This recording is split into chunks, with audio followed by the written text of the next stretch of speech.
मुख्यमंत्री एकनाथ शिंदे यांनी कल्याण श्रीनिवास हा कार्यक्रम आयोजित केल्याबद्दल खासदारांचे अभिनंदन असे म्हणत, त्यामुळे नागरिकांना व आम्हाला देखील तिरुपती बालाजी डोंबिवलीचे दर्शन घेता आले असल्याचं म्हटलंय।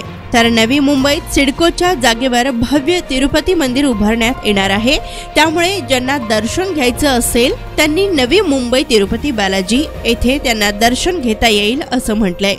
आज डोंबिवलीमध्ये तिरुपती बालाजी देवस्थानच्या वतीने डॉक्टर श्रीकांत शिंदे आणि त्यांच्या टीमने आयोजित केलं श्रीनिवास कल्याण उत्सव। अतिशय पवित्र असा कार्यक्रम या ठिकाणी संपन्न झाला। हजारो डोंबिवलीकरांना तिरुपती बालाजीचा परिचय, प्रत्यक्ष दर्शन या ठिकाणी करायची संधी मिळाली। एक संपूर्ण परिसर एक मंगलमय वातावरणाने भारून गेला।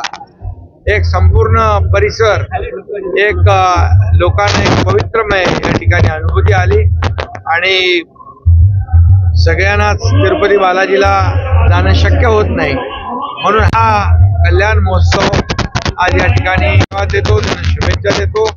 तिरुपती बालाजी देवस्थान नव्या मुंबईमध्ये देखील आपण सिडकोची जमीन दिली, त्याचं भूमिपूजन देखील गेल्या वर्षी केलं।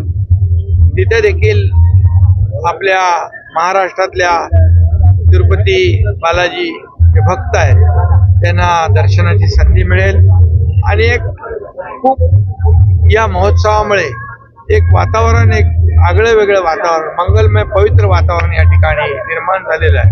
सगळे या भक्तीमध्ये बालाजीच्या एक समरस झालेले आहे, म्हणून मी सगळ्यांना भक्तांचं देखील स्वागत करतो आणि तिरुपती बालाजी देवस्थानचे सर्व ट्रस्टी आणि सर्व या ठिकाणी जे स्वामीजी आलेले आहेत त्यांचं सगळ्यांचं मनापासून अभिनंदन करतो।